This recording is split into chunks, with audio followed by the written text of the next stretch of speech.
Greetings, Theology 101 here. So, time to defend dualism. The problem with critics of dualism is that they claim that because whatever affects the brain affects the totality, quote-unquote, of who is you, that means that dualism is impossible.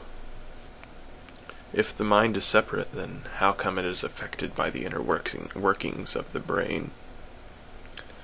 Well, there are two fundamental kinds of substance, material and mental, and dualism is the set of views about the relationship between mind and matter, which begins with the claim that mental phenomena are, in some respects, non-physical.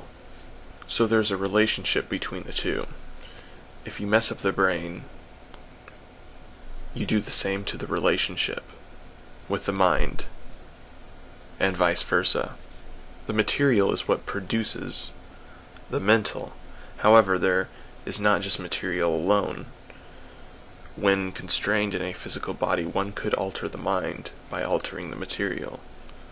However, the soul is not in the same thing as the mind, although it plays a role. The mind is an immaterial construct of the brain. The soul is your timeless existence, meaning it has the attributes that are you, irregardless of physical alteration, and timeless meaning these attributes don't degrade or change according to physical alteration. The senses, hearing, smelling, tasting, feeling, seeing, are all physical, and while the soul is like the sixth sense that relies on these perceptions to interact with. So note, I'm not saying per se that I have this sixth sense and whatever.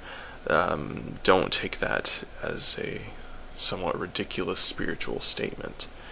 I'm saying that this particular immaterial part of me relies on these physical perceptions in order to interact with. So, without these senses, there is no interaction with the mind, unless the constraints of the body are removed, but one cannot do that while alive.